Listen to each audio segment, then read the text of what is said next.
Salut, bienvenue dans cette matinale. Aujourd'hui, on va parler de la betterave. Comment arroser la betterave correctement? Gestion de l'arrosage du semis à la récolte. Les betteraves, cultivées pour leurs racines charnues et savoureuses, nécessitent une gestion minutieuse de l'eau pour assurer un développement optimal. Un sol bien hydraté est crucial pour éviter la formation des racines dures et filandreuses. Comment ajuster l'arrosage des betteraves tout le long de leur cycle de vie? Au semis, quantité d'eau. Au stade de semis, les jeunes plants de betterave nécessitent un sol bien humidifié, mais jamais saturé. Il est important d'apporter environ 200 à 300 ml d'eau par jour par mètre carré, selon les conditions climatiques et le type de sol, pour maintenir une humidité uniforme sans encombrer les racines. Alors, il y en a qui me... Moi, je réussis quand c'est des, des petites semis de racines de betterave, quand c'est pas trop. Vous voyez cette variété-là. Il y a l'Égypte aussi, la petite variété d'Égypte.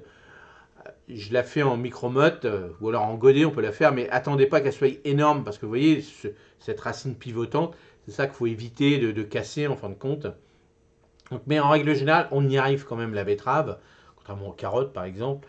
Moi j'ai essayé les carottes, ça ne marche pas, ils sont fourchus. Donc là, si vous faites ça et puis vous rapidement vous les remettez en pleine terre, là vous pouvez y arriver. Et les betteraves sont moins fourchues bien sûr. Mais ça peut arriver, il y a des betteraves longues, un peu comme des carottes, mais beaucoup plus grosses. Et là, vous risquez qu'ils soient fourchus, mais après c'est mangeable, il n'y a aucun souci.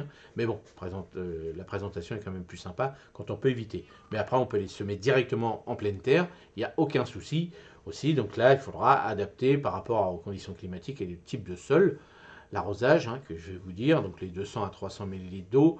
S'il y a eu du vent constamment à l'extérieur de votre potager, vérifiez quand même si vos graines sont quand même toujours avec un petit peu d'humidité sans être vraiment gorgées d'eau bien sûr. Et là il faut surveiller comme d'habitude, surveiller comme d'habitude. Pendant la croissance, quantité d'eau. À mesure que les plants de betterave grandissent, leur besoin en eau augmente légèrement.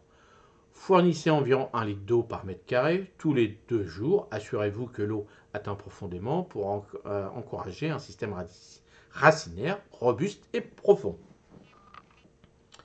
N'oubliez pas que c'est des racines, donc ça va, c'est pas méchant non plus.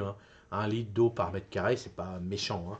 Donc là, en règle générale, quand vous êtes comme moi dans le nord de la France, en règle générale, les betteraves, c'est vraiment quand il y a des grosses journées de forte chaleur qu'on va les arroser, mais surtout au développement, au démarrage, quand on a fait le semis, et puis après qu'on voit que ça se développe et tout, là on surveille, puis à fur et à mesure on y va, on arrose de moins en moins.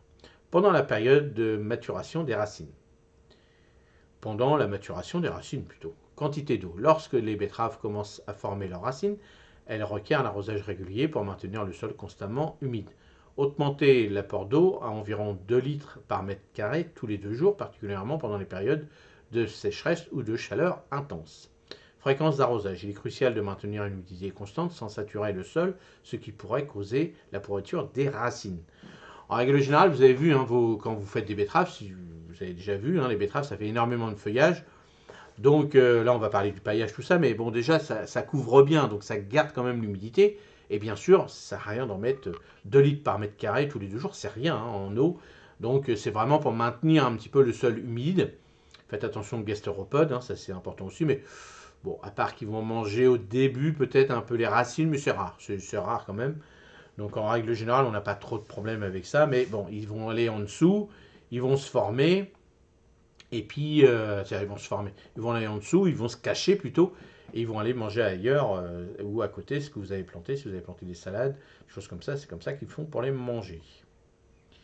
Alors, conseil supplémentaire pour un arrosage efficace. Arrosage matinal, arroser tôt le matin est idéal car cela permet à l'eau de s'infiltrer profondément avant que la chaleur du jour ne commence à l'évaporer. Évitez l'arrosage du feuillage.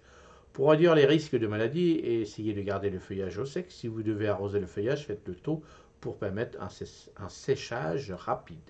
Utilisation du paillis, l'application d'un paillis autour des plants peut grandement aider à conserver l'humidité du sol, réduire les fréquences des arrosages nécessaires et protéger contre les maladies. En suivant ces directives, tu pourras fournir à tes betteraves l'hydratation nécessaire tout le long de leur développement, ce qui maximisera la croissance des racines et la qualité de ta récolte. Donc, vous avez déjà vu, hein, pour tous ceux qui ont déjà cultivé les betteraves, quand il fait très très chaud, vous avez vu le feuillage fait la tête. Et puis même si vous arrosez pas, hein, bon alors, bien sûr si vous êtes dans le sud où ça fait 15 jours qu'il n'a pas plu, pour les arroser, ça c'est clair, parce que les racines vont pas être terribles. Mais en règle générale, moi, quand je sais qu'il a plu, puis des fois, bon, c'est un peu quand il fait très très chaud, même si c'est un peu humide, bah, le feuillage, hop, il a tendance à un peu à plier un peu. Puis le lendemain matin, il est reparti. Donc bon, là, vous vérifiez bien l'arrosage, surtout si vous mettez du paillis, il n'y a pas de souci. Faites attention dans vos sols très très humides, s'il pleut énormément. Si vous mettez du paillis quand c'est des légumes racines, faites attention parce que là, ça peut faire pourrir l'ensemble. Donc vérifiez, comme d'habitude, on vérifie, on vérifie. Voilà, dites-moi comment vous arrosez vos betteraves. Et puis, bah, n'hésitez pas si vous avez des idées pour toute la communauté, ça c'est hyper important. Et puis, bah, n'hésitez pas si vous avez des questions, j'y répondrai avec plaisir. Allez, passez une excellente journée et moi je vous dis à demain matin. Salut!